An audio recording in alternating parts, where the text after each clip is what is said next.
And we're back with the GSMC Wrestling Laureate podcast brought to you by the GSMC Sports Network.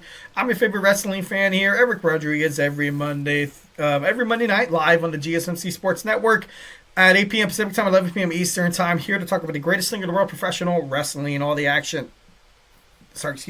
All the action inside and outside the ring, backstage curtain calls, all the rumors, all the drama. We talk about it here on this show 1010%. So make sure you guys Superman punch that like and subscribe button to the show. Follow the show, follow the network to make all your wrestling dreams come true.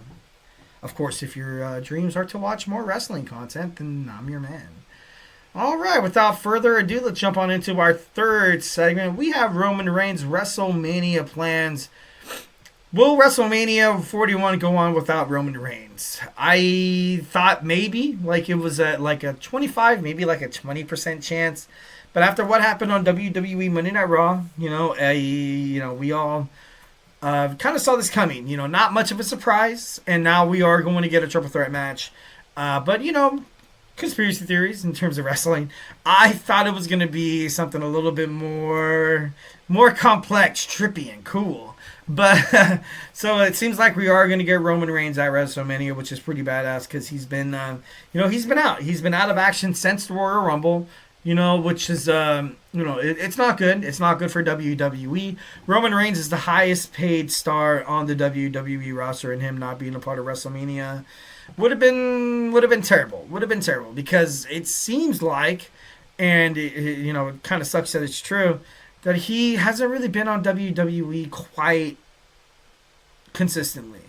Ever since he won the Ulafala from Solo Sikoa at Saturday Night's main event, he kind of took a little bit of hiatus there. Nobody knew where to find him. The Rock didn't ask anything about Roman Reigns when he made it back to the WWE. And so now Roman Reigns, during the Royal Rumble, gets eliminated, gets stomped by Seth Rollins once again, then he's out. So a lot of people didn't know what to make of the whole Roman Reigns thing heading into WrestleMania 41. But, as of, what happened on Monday Night Raw, obviously things do change 1,010%. But, he has appearances with the company, especially during its European tour. He's going to be in Bologna, Italy. He's going to be in London, England. So, we're going to get more Roman Reigns. So, I'm excited to find out what more is going to come of this feud. We're going to get a triple threat match. Most likely, maybe a number one contenders match. That'd be pretty cool. If Nick Aldis or, Adam Pearce is like, you did not main event WrestleMania. But the winner of this match is the number one contender at SummerSlam. That'd be pretty cool. I feel like that'd be really badass. So you have Roman Reigns, you have Seth Rollins, and you have CM Punk. This cage match on Monday Night Raw was pretty cool. Pretty badass. It was, kind of cool to see both of them open the door and be like, hey, if you want out of the cage, go ahead. I'll hold the rope open for you. Get the hell out of here. But then that superplex off of the top of the cage was, it was exciting. But if you look at it, CM Punk was kind of just like slouched over like a sloth. And then, Seth Rollins was able to kind of hit that superplex onto CM Punk. And you kind of look at it, you're like, wait a minute. If you look at all the metrics, pay attention to physics, it's like he just got hit with a regular superplex. And it was like, it was cool. It was cool. It was badass. But I think they made a little bit of too much of a big deal about it. But it was decent. It was pretty damn decent. But yeah. So we did come out to confront Seth Rollins, obviously choking him out from the back. We're going to get a triple threat match heading toward WrestleMania. And, obviously I had some conspiracy theories with this man right here. Roman Reigns is a star. Roman Reigns is he's the focal point of the talent on Monday Night Raw, on SmackDown, Netflix, the USA Network. They all want some of Roman Reigns. But the best thing for Roman Reigns is to kind of be relevant in the storyline. Be relevant in the overall product of the story. So, there's some possibilities, some chances. I was kind of like, you know what? Maybe, just maybe you kind of have The Rock hijack WrestleMania Night 1 like he did last year like he did last year, and then like maybe him and John Cena and Seth Rollins, maybe they come together, with Seth Rollins and his mutual hate for Roman Reigns, and Cody Rhodes is the same reason why The Rock and John Cena want to tear them apart. Maybe you could have got a tag team match. Maybe you could have got a 6-man tag team match where you could have had, Cody Rhodes, obviously, teaming up with Roman Reigns based on, everything that's happened with The Rock. And then, then you have CM Punk, who needs that favor. And he calls in that favor to kind of help. And he has Roman Reigns kind of watch his back a little bit here.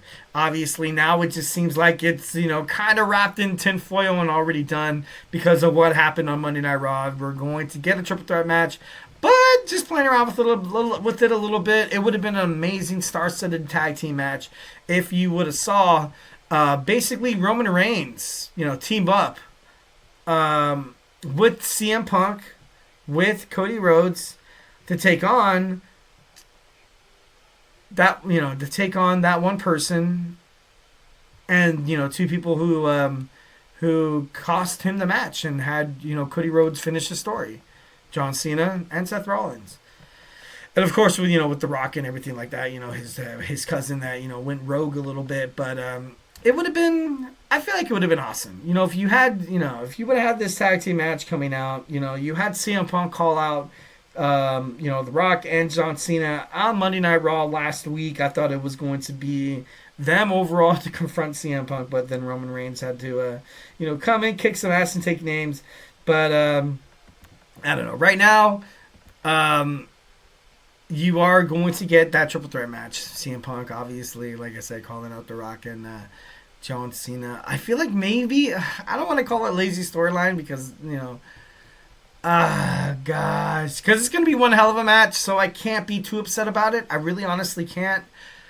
I want to see something more from The Rock, but I know, and it's a damn shame. It's a damn shame. I personally think The Rock is going to be just like a manager kind of right now on WWE on WrestleMania. Maybe he finds a way to help Cody Rhodes lose. And then, I got to be honest, I want to see John Cena walk out the winner. I want to see him the new WWE champion. I honestly do. 1,010%. It was rumored, Dave Meltzer said it in Wrestling Observer, that WWE did, in fact, want to change Cody Rhodes' persona and have him be a heel. But, gambling with the top babyface in WWE is not really smart. So, overall, the choice went to John Cena. But, now we're going to have these three guys wrestle in a triple threat match. I'm down for it. I like it. I feel like it's great. I feel like this will ultimately kind of set something up towards SummerSlam. Like, maybe it gets to the point where, I feel like Seth Rollins and Roman Reigns will kind of step up and kind of segue into something like their own thing. I feel like CM Punk will maybe, find a way to maybe tag team with Cody Rhodes to take on The Rock and John Cena at SummerSlam, which would seem fitting. We're going to get John Cena. Well, I don't know how long John's going to be in there. That's the thing. I know he's already planned for, a Saturday Night's Main Event and, 2 or 3 SmackDowns. And then that's the end of his, retirement tour. So, this whole thing with CM Punk, imagine if CM Punk is a Rock guy. Maybe The Rock loses John Cena, and then maybe gains another guy. Maybe gains another person to take that overall spot that he wanted Cody Rhodes to fulfill. And I can see CM Punk do that. I can see, because he hates everybody. He even said it himself. He's not here on the Raw roster, or he's not here in WWE. He did not come back and prove that he's the best in the world for no reason. He came back not to make friends. He came back to crack skulls, cash in checks, protect his family, Dog Larry, AJ Lee, whatever. And now he's going to be this unpredictable badass who, even if he kind of takes The Rock's side, he's going to be a forever babyface. I don't think he could possibly be a heel. Because even when he's acting heelish, the fans love CM Punk for being CM Punk. And the fans are going to understand it like CM Punk is doing CM Punk things. This isn't called being a heel.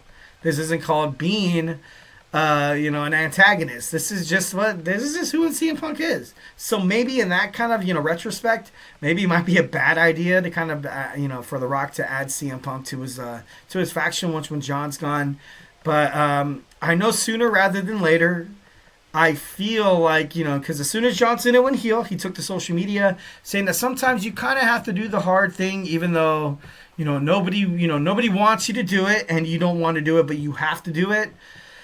It kind of gives people, wrestling fans, like a way out. It gives them like a way out. Like, I feel like later on, down the line in WWE, you have Cody Rhodes earn the respect of John Cena. John Cena's going to realize it, and he's going to kick The Rock in the nuts or something like that. That would be a great little storyline if you're having The Rock take on John Cena maybe at SummerSlam. But like I said, you don't really know the availability of John Cena at this point. I feel like the way you're handling the Doctor of Thugonomics is like you're planning to keep him to the end of the year. You have this, we turned John Cena heel at Elimination Chamber, and now we have about 40 to like 35 days until WrestleMania 41 in Las Vegas. Are we going to be able to kind of push something for a storyline that makes sense? And they did a good job. The biggest heel turn in WWE history, the most watched thing on social media was John Cena turning heel, kicking Cody Rhodes in the nuts. And so I'm like, all right, you kind of have this big thing that happened with John Cena. Does John Cena have one more big moment left in him?